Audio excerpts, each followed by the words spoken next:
Hi hi எல்லோரும் நல்லா இருக்கீங்களா? சாப்பிட்டீங்களா? சாப்பிட்டியா? ஹாய் ஃப்ரெண்ட்ஸ், எல்லாரும் எப்படி இருக்கீங்க? உங்கள் எல்லாரையும் பார்த்து ரொம்ப நாள் ஆச்சு. நான் வந்து சூப்பராக இருக்கேன். கொஞ்ச நாளாக வந்து சரியாக நம்ம சேனலில் வந்து வீடியோ போடுறதே இல்லை. எப்போயாவது ஒரு ரெசிபி அந்த மாதிரி போட்டுட்டு இருந்தேன். என்ன காரணம் அப்படின்னு சொல்லி பார்த்தீங்கன்னா, பெருசாக ஒரு காரணமும் இல்லை, கொஞ்சம் சோம்பேறித்தனம் தான். இன்னைக்கு நம்ம சேனலில் என்ன வீடியோ பார்க்க போகிறோம் அப்படின்னு சொல்லி பார்த்தீங்கன்னா, வாழைப்பூ வடை தான் உங்க கூட நான் ஷேர் பண்ணிக்க போகிறேன். டியூஸ்டே அன்னைக்கு ஈவினிங் வந்து இந்த வாழைப்பூ வடை ரெசிபி வந்து நான் ஷூட் பண்ணுறேன்.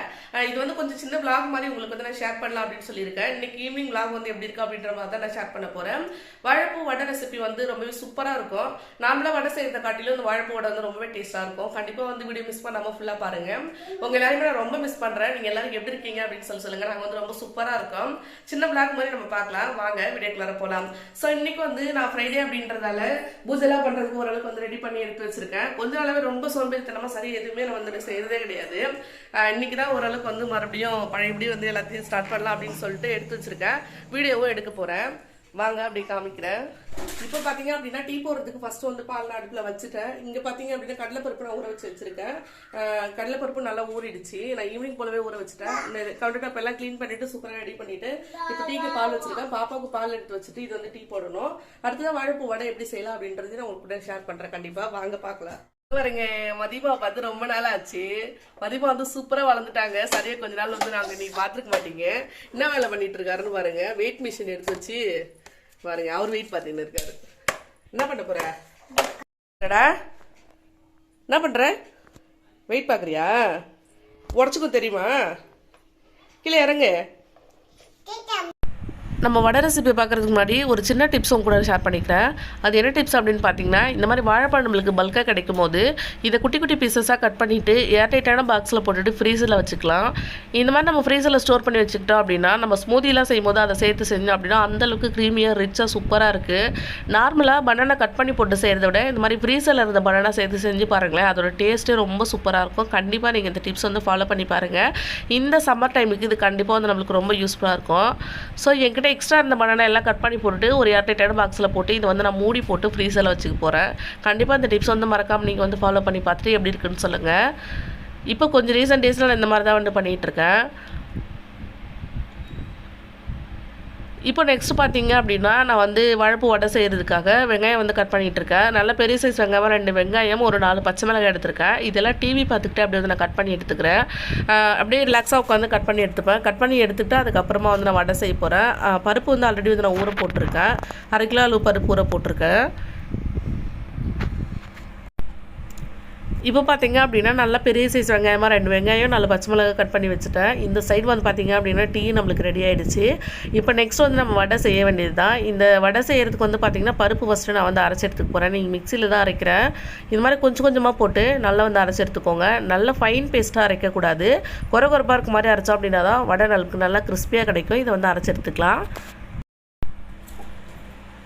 நம்ம சேனலில் வந்து ப்ராப்பராக வீடியோ போட்டு ரொம்ப நாளாச்சு. நான் வந்து ரொம்ப நாளாக வந்து சரியாக வீடியோ எடுக்கிறதே இல்லை. ரொம்ப வந்து லேசியாக இருக்குது. ஸோ என்ன காரணம் அப்படின்னு பார்த்தீங்கன்னா, இங்கே ஊருக்கு வந்துட்டதால வேலை அதிகமாக இருக்குது. சரி கொஞ்சம் டைம் கிடச்சது அப்படின்னா ரெஸ்ட் எடுக்கலாம் அப்படின்னு தான் தோணுது. அவசரம் வீடியோ எடுக்கணும்னு தோணவே மாட்டேங்குது. அதனால தான் அதிகமாக வீடியோ நம்ம சேனலில் வர்றதே இல்லை.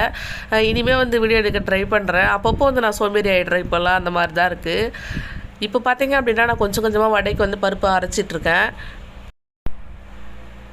டீ வந்து ரெடி ஆகிடுச்சு. அதை வந்து சிம்மில் வச்சுருக்கேன். இது வந்து டீ ஃபில்டர் பண்ணிவிட்டு 2 பேர் டீ குடிக்கணும். ஹஸ்பண்ட் வந்ததுக்கப்புறமா 2 பேர் சேர்ந்து டீ குடிப்போம். ஸோ இப்போ இந்த பருப்பு கொஞ்சம் கொஞ்சமாக நான் அரைச்சிட்டு வேற ஒரு பவுலில் வந்து சேர்த்து வச்சுக்க போகிறேன். இப்போ டீ வந்து ஆஃப் பண்ணி விட்டுட்டேன். இன்னும் வரல. சரி வரது கொஞ்சம் லேட் ஆகும் போல். சரி அதனால் நான் வந்து ஆஃப் பண்ணி விட்டுட்டேன். இப்போ பார்த்தீங்க அப்படின்னா இது வேற ஒரு பவுலில் சேர்த்துக்கிறேன். நான் வந்து 1/2 கிலோ ஊற வச்சுருக்கேன் அப்படின்றதால கொஞ்சம் கொஞ்சமாக போட்டு ஒரு 4 பேட்சாக 5 பேட்சாக வந்து அரைச்சி எடுத்தேன். நான் வந்து ஒரு 5-6 பேருக்கு செய்கிறேன். ஸோ அதனால் வந்து நிறையவே செஞ்சுருக்கேன். அதே மாதிரி வாழைப்பூ வந்து ஃபஸ்ட்டு டேவே வந்து நான் க்ளீன் பண்ணி வச்சுட்டேன். இது வந்து அப்படியே நறுக்கிட்டு இது கூட சேர்க்க வேண்டியது தான். இப்போ நீங்கள் பார்த்தீங்களா ஆனியன் ரொம்பவே அதிகமாக கட் பண்ணிட்டேன். நான் பாதி அளவு மட்டும் போட்டுட்டு கொஞ்சம் வந்து ஒரு கைப்பிடி அளவு வந்து நான் எடுத்து வச்சுட்டேன்.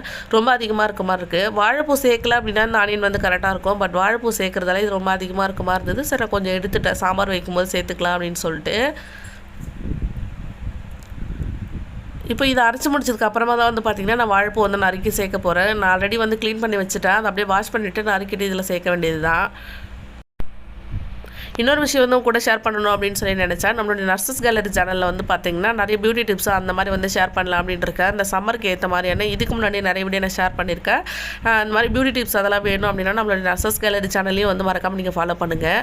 அந்த சேனலில் பார்த்தீங்க அப்படின்னா ரெகுலராக வீடியோ போட்டுட்டு தான் இருக்கேன். இந்த சேனலுக்கு வீடியோ எடுக்கிறதா கொஞ்சம் சோம்பேறித்தனமாக இருக்குது எனக்கு. சமைச்சு வீடியோ எடுக்கிறதுக்கு சமையலாம் பண்ணிகிட்டு இருக்கேன். அந்த வீடியோ எடுத்து போகிறதுக்கு அவ்வளோ கஷ்டமாக இருக்குது. கண்டிப்பாக இனிமேல் வந்து ரெகுலராக வீடியோ எடுக்க நான் ட்ரை பண்ணுறேன். என் சேனலே வந்து பார்த்திங்கன்னா ரொம்ப நாளாக இது வீடியோ எடுத்த மாதிரி அந்த மாதிரி ஒரு ஃபீல் இருக்குது எனக்கு. கண்டிப்பாக ரெகுலராக எடுக்க ட்ரை பண்ணுறேன். ரொம்ப சோம்பேறித்தனமாயிடுச்சு. அதே மாதிரி மதியம் வச்சுக்கிட்டு அப்படியே ஒரு வேலையை ரெகுலராக செஞ்சுக்கிட்டே இருக்க முடியாது. அப்பப்போ போயிட்டு அவள் கூட பார்த்துட்டு வரணும் அவன் என்ன பண்ணுறா அப்படின்னு சொல்லிட்டு. அப்பப்போ ஏதாவது பண்ணிகிட்டே இருப்பார். கையில் கடையில் எடுத்து கொட்டிடுவா, உடச்சி போட்டுருவா. ஸோ அதனால் போய் பார்த்துட்டே இருப்பேன். இப்போ வந்து பவர் கட் ஆகிடுச்சு. ஸோ இந்த டைமில் இந்த வெங்காயம் மட்டும் நான் மிக்ஸ் பண்ணிக்கிறேன், இது கூட சேர்த்துடுறேன்.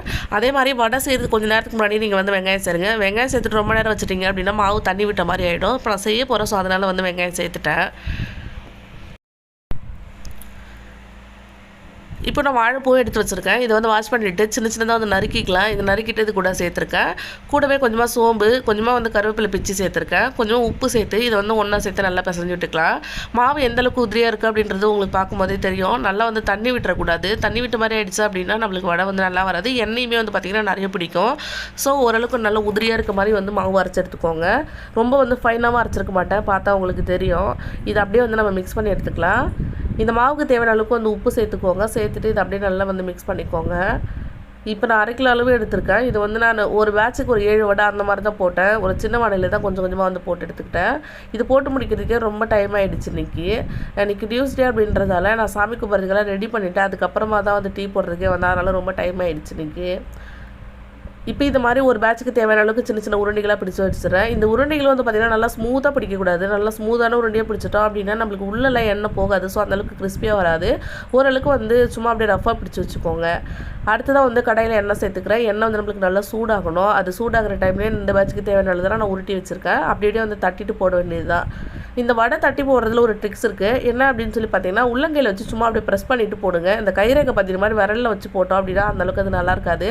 பாருங்கள், நான் வந்து உள்ளங்கையில் வச்சு அது பின்னாடி ரேகை எதுவுமே எனக்கு பதிஞ்சிருக்காது. நடு கையில் வச்சுட்டு அப்படியே ஒரே ஒரு ப்ரெஸ் பண்ணிட்டு போட்டோம் அப்படின்னா தான் அது கடையில் வாங்குற வடை மாதிரி இருக்கும். உள்ளே எல்லாம் நல்லா எண்ணெய் போய் நல்லா வந்து கிறிஸ்பியாக இருக்கும் நம்மளுக்கு. கண்டிப்பாக இந்த டிப்ஸை ஃபாலோ பண்ணி பாருங்கள். எல்லாமே சேர்த்தாலும் கடையில் செஞ்ச வடை மாதிரி இல்லையே அப்படின்னு சொல்லி ஃபீல் பண்ணுவோம். அதுக்கு காரணம் இதுவாக கூட இருக்கலாம். பாருங்கள், அப்படியே கையில் வச்சுட்டு ஒரே ஒரு ப்ரெஸ் பண்ணி நான் போட்டுப்பேன். உருண்டை மட்டும் பிடிச்சி வச்சுட்டோம் அப்படின்னா நம்ம போடும்போது அப்படியே வந்து ப்ரெஸ் பண்ணி நம்ம போட்டுக்கலாம். நான் ஃபஸ்ட்டே சொன்ன மாதிரி ஆனியன் சேர்த்த உடனே வந்து வடை போட்டுருங்க. இது போட்டுட்டு இது ஒரு சைடு வந்து வெந்துட்டு இருக்கட்டும். இந்த வடை வந்து அப்படியே போட்டு விட்டுறேன் நான். இப்போ வடை போட்டு விட்டுருக்கேன். அது வந்து வெந்துட்டு இருக்க டைமில் வந்து பார்த்திங்கன்னா நான் டீ குடிச்சிக்கிறேன். இன்றைக்கி வந்து உட்காந்து டீ குடிக்கலாம் எனக்கு டைம் இல்லை. நான் சொன்ன மாதிரி ரொம்ப டைம் ஆகிடுச்சு. டின்னர் ரெடி பண்ண டைம் ஆகிடும் அப்படின்றதால ஸோ அப்படியே வடை போட்டுக்கிட்டே வந்து நான் டீ குடிச்சிட்டேன். இப்போல்லாம் நிறைய டைமில் இந்த மாதிரி வந்து பார்த்திங்கன்னா ஹரிபரியாக டீ குடிக்கிற மாதிரி தான் இருக்குது. காலை டைமில் அது எந்தளவுக்கு டைமே கிடைக்காது. ஈவினிங்கில் ஓரளவுக்கு ரிலாக்ஸாக உட்காந்து குடிப்பேன். பட் இன்றைக்கி வந்து நம்மளுக்கு டைம் ஆகிடுச்சு. ஸோ அதனால் வேகமாக வடை போட்டுட்ருக்கேன். டீ வந்து சைட் பை சைட் அப்படியே குடிச்சிக்கிறேன். இந்த குழம்பு கொதிக்கிற டைமு, இந்த மாதிரி வடை வெந்துட்டு இருக்க டைமு இதெல்லாம் வேஸ்ட் பண்ணாமல் வேறு ஏதாவது வேலை வந்து நம்ம முடிச்சிக்கலாம். அப்போ தான் வந்து அதுக்கப்புறம் கிச்சனில் நிற்க வேண்டிய வேலை வராது. ஸோ சமைச்சு முடிச்சதுக்கப்புறம் கிச்சனில் நின்று க்ளீன் பண்ணி விட்டுட்டு பாத்திரம்லாம் வந்து வாஷ் பண்ணிட்டு போகிறது அப்படின்றது ரொம்பவே கஷ்டமாக இருக்கும் நம்மளுக்கு. ஸோ குழம்பு கொதிக்கிற டைமில் இந்த சாதம் வெந்துட்டு இருக்க டைமில் அந்த மாதிரி பாத்திரம்லாம் வாஷ் பண்ணி வச்சுட்டு அந்த கவுண்டர் டாப்லாம் சர்வீஸ் அப்படி சின்ன சின்னதாக க்ளீன் பண்ணிக்கிட்டே வந்தோம். கொஞ்சம் கொஞ்சம் பார்ட்டாக க்ளீன் பண்ணிக்கிட்டோம் அப்படின்னா நம்மளுக்கு நிறைய வேலை இருக்க மாதிரி இருக்காது. ஸோ ஈஸியாக நம்மளுக்கு வேலை முடிஞ்சிடும். அதே மாதிரி தான் நான் சைடில் அப்படியே வந்து க்ளீன் பண்ணி விட்டுட்டே இருப்பேன். ரொம்ப அழுக்கு டம்ப் ஆகிற வரைக்கும் நான் விடவே மாட்டேன். அப்பப்போ தள்ளிக்கிட்டே இருப்பேன். அதே மாதிரி எல்லாம் ஒரு இடத்துல வந்து சேர்த்து வச்சுட்டோம் அப்படின்னா அதுக்கப்புறம் வந்து அப்படியே நான் வாரி கொட்டிடுவேன். பாத்திரமும் தேவைப்படுது அப்படின்னா அப்படி நான் வாஷ் பண்ணி விட்டுருவேன். இப்போ ஒரு பேட்ச் வந்து வடை நான் போட்டு எடுத்துட்டேன். நெக்ஸ்ட் பேட்ச் வந்து போட்டுட்ருக்கேன். பார்த்தீங்க அப்படின்னா தெரியும் வடை எப்படி போட்டிருக்கேன் அப்படின்னு சொல்லிட்டு. இது கடையில் போடுறாங்களே அந்த மாதிரி இருக்குது பாருங்கள் வடை. இந்த மாதிரி போடுங்க. கைரேகெல்லாம் பதிகிற மாதிரி நம்ம போடுறோம் இல்லையா. ஸோ அது ஃபஸ்ட்டு நான் கூட அப்படி தான் போடுவேன். பட் எனக்கு அது அந்தளவுக்கு சாட்டிஸ்ஃபேக்ஷன் இல்லை.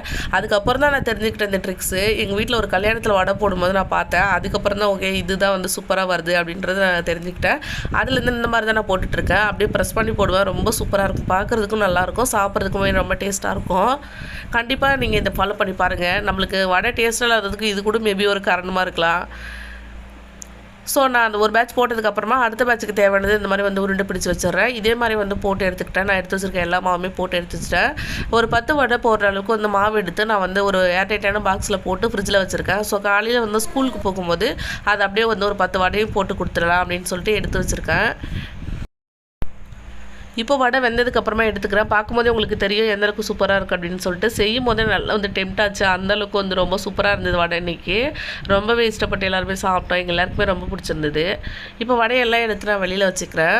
இந்த வடை போட்டுட்ருக்க டைமில் வந்து பார்த்திங்கன்னா அப்பளம் வந்து வெளியில் சேல் பண்ணிகிட்டு இருந்தாங்க. சரி பார்க்கலாம் அப்படின்னு சொல்லிட்டு போயிருந்தேன். போனோம் அப்படின்னா 1/2 கிலோ அப்பளம் வந்து 100 ரூபா அப்படின்னு சேல் பண்ணிட்டுருக்காங்க. இந்தளவுக்கு வந்து பெரிய சைஸில் அது வறுத்து தான் பார்க்குறதுக்கு ரொம்ப சூப்பராக இருந்தது. எனக்கு வாங்கணும்னு தோணுச்சு, வாங்கியிருக்கேன். இதில் இது ஒரு சைஸு. இன்னொரு சைஸ் பார்த்திங்க அப்படின்னா இந்த அப்பளம். இந்த பெரிய சைஸ் வந்து எங்கள் அக்கா வாங்கியிருக்காங்க. ஸோ அதை போட்டு பார்க்க சொல்லி என்கிட்ட கொடுத்தாங்க 2 அப்பளம். ஸோ அதனால் அதையும் நான் போட்டு பார்க்குறேன். இது வந்து நான் எண்ணெய் சூடு இல்லாத டைமில் போட்டுட்டேன். இதெல்லாம் பேசிட்டு வரதுக்குள்ளே எண்ணெய் சூடு ஆறி போச்சு. அப்புறம் வந்து கொஞ்சம் சூடு பண்ணிவிட்டு இன்னொரு அப்பளம் போட்டு பார்த்தா ரொம்ப சூப்பராக வந்தது. டேஸ்ட்டுமே நல்லா இருந்தது. இது 1/2 கிலோ அளவு இருக்குது ஒரு அப்பளம். எல்லாமே ஒரே சைஸ் தான், 1/2 கிலோ அளவு. இது பட் பெரிய சைஸில் இருக்குது, அது சைஸ் சின்னதில் இருக்குது, அவ்வளோதான். இது வந்து போட்டுக்கிறோம். நாங்கள் இது வந்து போட்டு எடுத்து பார்த்தா ரொம்ப டேஸ்ட் சூப்பராக இருந்தது. இதையும் வந்து அப்படி சைட் பை சைட் வந்து நாங்கள் செக் பண்ணிக்கிட்டோம். ரொம்பவே நல்லா இருந்தது. இது வந்து லோக்கல்லே வந்து செய்கிறாங்கன்னு சொல்லியிருந்தாங்க திருவண்ணாமலை கிட்ட. ஸோ அதனால் அதை வாங்கி பார்த்தோம் நாங்கள். நெக்ஸ்ட்டு வடையெல்லாம் போட்டு டீ குடிச்சு முடிச்சதுக்கப்புறமா சாமி கும்பிட்றதுக்காக வந்தாச்சு. நல்லா வந்து அமைதியாக உட்காந்து திருப்தியாக நாங்கள் சாமி கும்பிட்டோம். மதியம் நானும் வந்து சாமி கும்பிட்டு முடிச்சதுக்கப்புறமா கொஞ்ச நேரம் ரிலாக்ஸாக உட்காந்துட்டு இருந்தோம். ரொம்பவே ஹாப்பியாக இருந்தது இன்றைக்கி. சாமி கும்பிட்டு முடிச்சாச்சு. நெக்ஸ்ட்டு வந்து நான் வந்து இடியாப்பம் ரெசிபி தான் உங்கள்கிட்ட ஷேர் பண்ணிக்க போகிறேன். இந்த இடியாப்பம் ரெசிபி வந்து நல்லா வந்து பர்ஃபெக்டான இடியாப்பம் வர்றதுக்கு ஒரு சில டிப்ஸ் எல்லாம் நம்ம ஃபாலோ பண்ணணும். அதில் ஃபஸ்ட்டு டிப்ஸ் என்ன அப்படின்னு சொல்லி பார்த்தீங்கன்னா, மாவு வந்து நல்லா வறுத்துட்டு செஞ்சோம் அப்படின்னா தான் இடியாப்பம் வந்து நல்லா பவுன்ஸியாக சூப்பராக வரும். இந்த வறுத்த மாவாக இருந்தால் கூட நான் ஒரு தடவை வந்து வறுத்துட்டு தான் செய்வேன். மாவோட கலர் மாறக்கூடாது. பட் வந்து நம்ம வறுத்து எடுத்துக்கணும். எப்படி இருக்கணும் அப்படின்னு பார்த்தீங்கன்னா நல்லா மனம் வரும் இல்லையா, அந்தளவுக்கு வறுத்துக்கணும்.